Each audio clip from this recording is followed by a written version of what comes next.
Nasz kierowca właśnie przypieprzył w krowę. -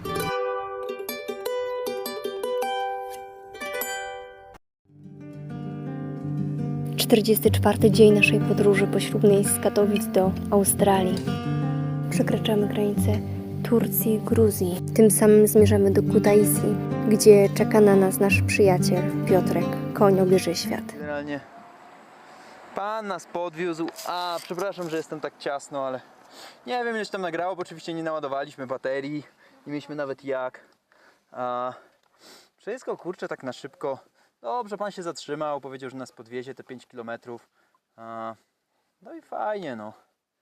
No ale tak, nie wiem, czy to się nagrało, ale nie mamy ani internetu, ani do końca nie wiemy, gdzie jedziemy, jakimi drogami. Wiemy tylko, że do Kutaisi. Gościu w ogóle powiedział, że Kutaisi to kawał drogi, że nas kawałek podwiezie. No ale tak, lepsze to niż nic. Jesteśmy na granicy gruzińskiej, gruzińsko-tureckiej.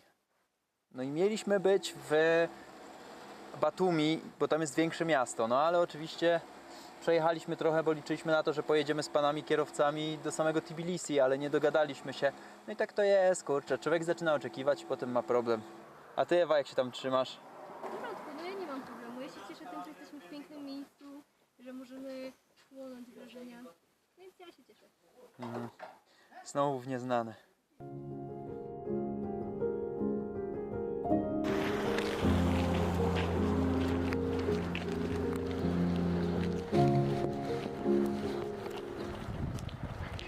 No takiej zmiany klimatu to by się nikt nie spodziewał w sumie. Totalnie opuszczone budynki, opuszczone wsie, mgła. Zupełnie inaczej niż w Turcji. No ja jestem zachwycona, Kuba trochę mniej, bo jednak Jestem zmiana nastawiony na planów. czuwanie. Ale naprawdę to wygląda niesamowicie. Ja uwielbiam taki krajobraz, gdzie mgła zasnuwa część, bo to daje takie doświadczenie tajemnicy, jakiejś mistyczności.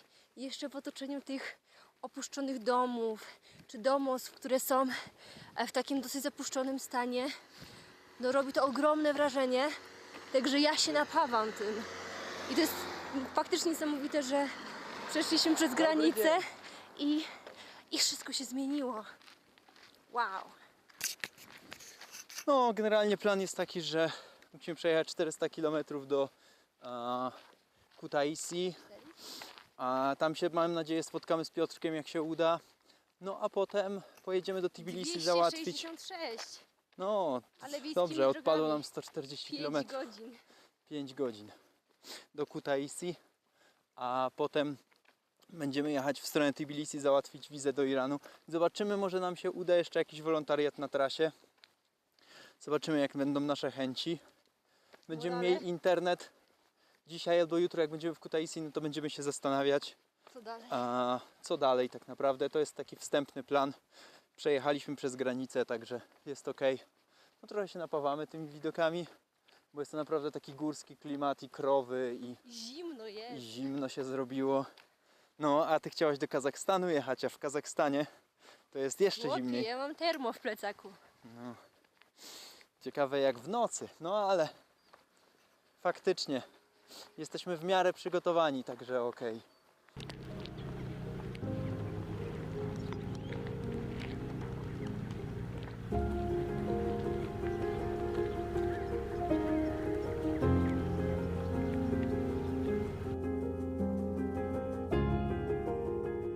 Ale chyba najbardziej szokujące w tym wszystkim jest to, że tędy przejeżdżają tiry. Chociaż my jeszcze ani jednego nie widzieliśmy, ale to jest jakby granica taka, która jest przekraczana przez Turków, żeby się mogli dostać do Armenii, więc oni jakby jeżdżą tą drogą i jest to trochę szokujące, no bo kurczę, ona nie nadaje się nawet do przejazdu zwykłym samochodem, bo jest po prostu rozrobiona. No nic, poczekamy na takiego jednego tira, może nas kawałek podwiezie. Tutaj nas pan wcześniej podwiózł, sam z siebie, nie prosiliśmy go, także kurczę, może no zaczęło się na pewno dobrze od gruzińskiej gościnności. Podoba mi się. Droga taka wyklepana w zasadzie, ale widać ślady tirów. Widać ślady. Słońce już wstało. No i to co, będziemy Ewa szli i po prostu będziemy łapać stopa w trakcie chodzenia, czy będziemy siedzieć i czekać? No, na co czekać? No na tira. Przecież no, nie przejdziemy 200 km. No tak, no ale to... Idźmy, póki mamy siłę, no potem będziemy myśleć. No dobra, No i łapmy, to się będzie przyjeżdżać, ale pójdziemy póki mamy siłę. po prostu dla mnie wizja siedzenia przez, nie wiem, pół godziny po to, żeby przejechał jeden samochód jest bez sensu. Już wolę iść. Wolę się przemieszczać. I zjemy rybę w Kutaisi. Albo gdzieś. Będziesz powinnaś mięso jeść, a nie ryby. Bo pada pytanie od ludzi tutaj, czy ja jestem wegetarianką, czy weganką. A ja po prostu rzadko jem mięso, bo mi nie smakuje. Wolę rybę, warzywa i owoce. To jakoś mi bardziej siada, więc muszę jeść więcej ryb, jak nie jem mięsa. Ewa ma przyjaciół po raz kolejny, ale nie dotykamy psa, bo nam pokazuje zęby. A tutaj normalnie psy mają coś takiego, że mają obrączkę na ucho, żeby pokazać, że są szczepione. Jak nie mają takiej obrączki, no to się ich nie dotyka, bo może mieć wściekliznę, a jak cię pies wścieklizną użre, no to jest przypał srogi.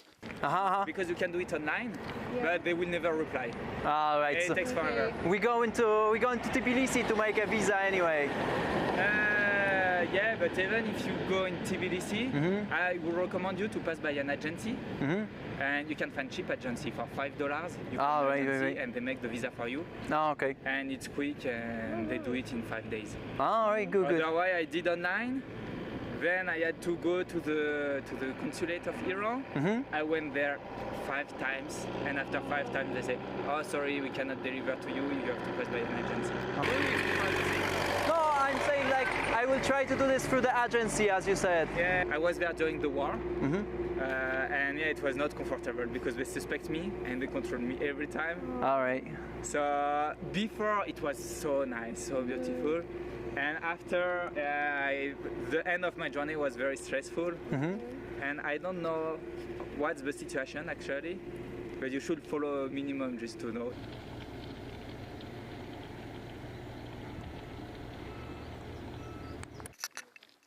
Nakarmiliśmy psa barszczem winiary naszym ostatnim. Nie ma już barszczu. Spotkaliśmy rowerzystę z Francji, który jest 2 lata w podróży. Życzył nam powodzenia. Mówi, że się już nie będzie zatrzymywał prawdopodobnie w Turcji, tylko przez nią przejedzie. Szkoda, bo Turcja jest piękna. No i wymieniliśmy trochę polecajki. On nam mówił, że do Iranu da się przejechać, że wizę trzeba robić na miejscu, a w Pakistanie trzeba robić e-wizę. I lepiej to zrobić razem z wizą indyjską i najlepiej mieć tą pieczątkę w paszporcie wbitą. Więc powiedziałem mu, że zrobimy to prawdopodobnie w Armenii. Nikt się tu nie zatrzymuje, więc jest trochę problem, ale nasz pies za nami podąża. Tu jest. Kurczę, no. Żadnego tira, znaczy przejechały 2, ale nie zatrzymały się. Nawet lepiej, bo tiry jedą wolno. Po tej nadwierzchni jeszcze. No tak. Dobra, łapiemy.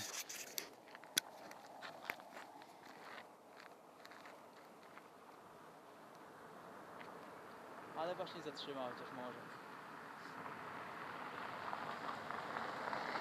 Dobry dzień.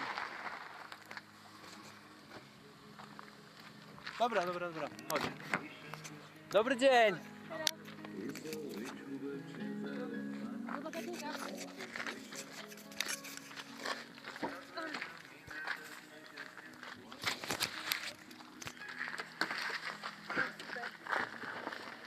No nie na bok, tylko tak. Okej. Ciągnąć. Dobra.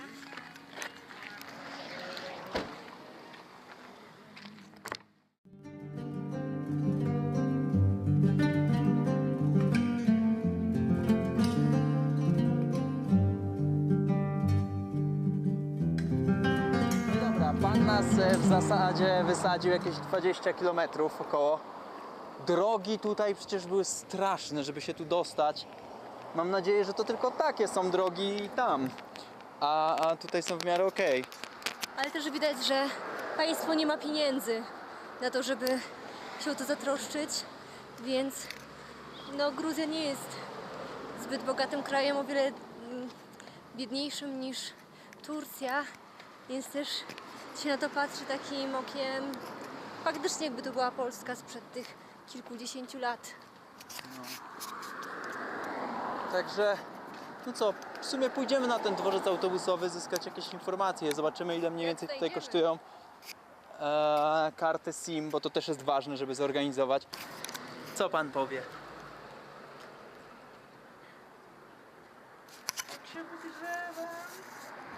Super pies! No tutaj jest prawosławie, tak swoją drogą. A co nas jeszcze ciekawi, to że wszędzie jest naklejony ten gościu. Jako jedyny, nie ma innej chyba partii, która kandyduje. Przynajmniej tak mi się wydaje, że to chodzi o kandydaturę. No i dużo obskurnych samochodów, dużo ład rosyjskich. Pierwszy raz widziałem ładę rosyjską swoją drogą, więc jest to dla mnie takie zaskoczenie. Można tutaj, Ewa, po prawej zrobić internet.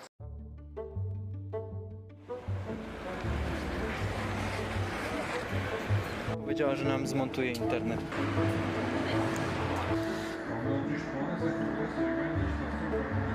Dobrze, udało się. Za 80 lari dostaliśmy 40 GB internetu.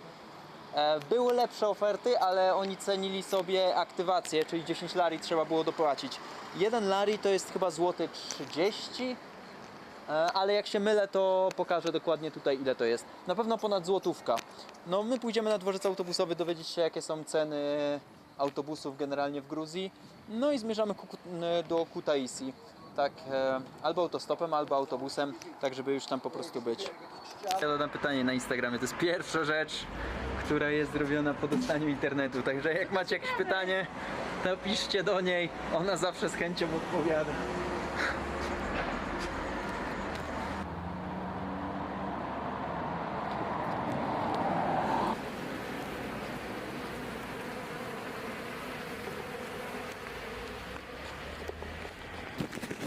W życiu nie widziałem tak dużo pszczół naraz w jednym miejscu. A my na Kutaisi. Оттуда есть маршрут, отсюда нету. Да. А куда? До Кутаиси. Да. А сколько это будет? А? А сколько это будет? Сколько это будет?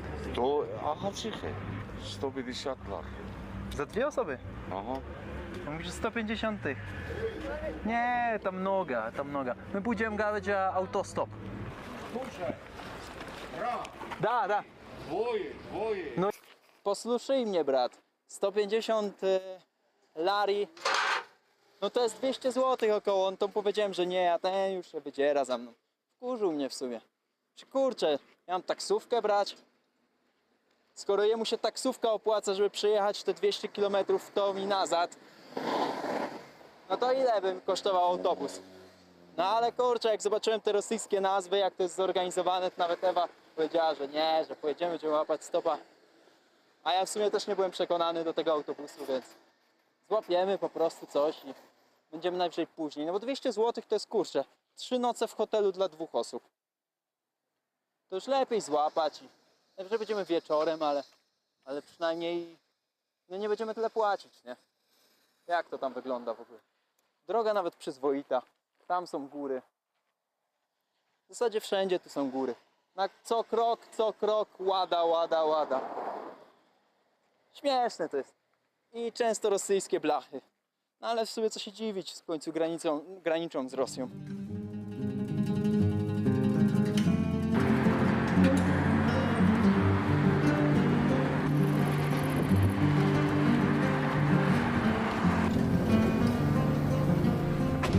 Nasz kierowca właśnie przypieprzył w krowę. Poszedł sprawdzić, co się z nią stało. No bo on wyjeżdżał z zakrętu, to było najgorsze, że wyjeżdżał z zakrętu, one tu stały i ją zatrąbił, ona zaczęła biec. I zaczęła biec pod koła.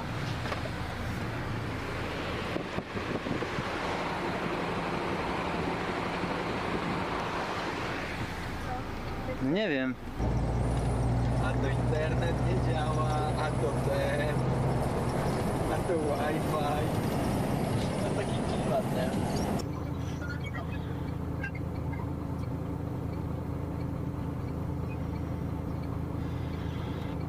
Przejechaliśmy, kurczę, no z godzinę drogi. No to jak na te drogi to jest jak 40 km. No i gościu mi mówił, że on jedzie do Batumi i w pewnym momencie, tak mi się wydawało, skręca w lewo, więc się nie nastawiałem, że jedzie do Kutaisi, bo Kutaisi było w prawo, a on w pewnym momencie skręca w prawo. I w sumie na translatorze widziałem to, że on mówił, że niby przejeżdża przez Kutaisi, ale już się nie chciałem nastawiać, więc tak na dobrą sprawę dawno nie miałem czegoś takiego, że totalnie nie wiedziałem, o co chodzi, nie? Nie wiem, czy na co mam się nastawić tak naprawdę, a ty, Ewa, na co się nastawiasz? No to, że po prostu jedziemy, no i jak nas będzie chciał wyrzucić, to powie wypad. No ale kurczę, to jest dziwne, on wysiada, bo ta krowa oczywiście zdzieliła go tam. Ja się chciałem go zapytać, czy ona w ogóle przeżyła, ale wątpię, że przeżyła. On teraz wysiadł, pogadał z kimś przez telefon, chyba z dziewczyną, potem chyba z szefem, tak mi się wydawało. I nie wiem, co się dzieje. Jak on jedzie cały czas tą drogą, no to jedzie na 100% do Kutaisi. Musiałby teraz zawrócić.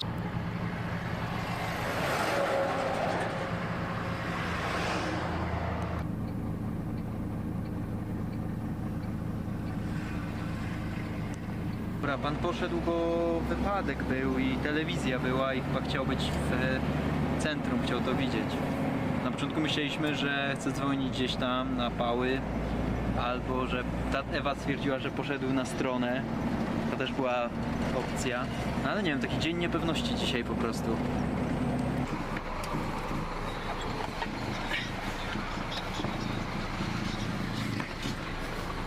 To uwaga na plecak.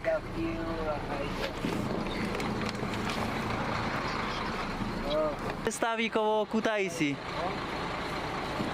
Przepraszam, ale on powiedział, że nas wysadzi dalej.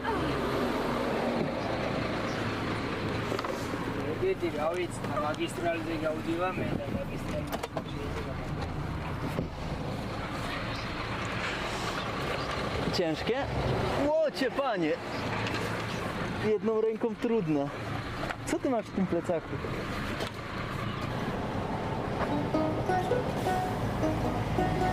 A ty do tej.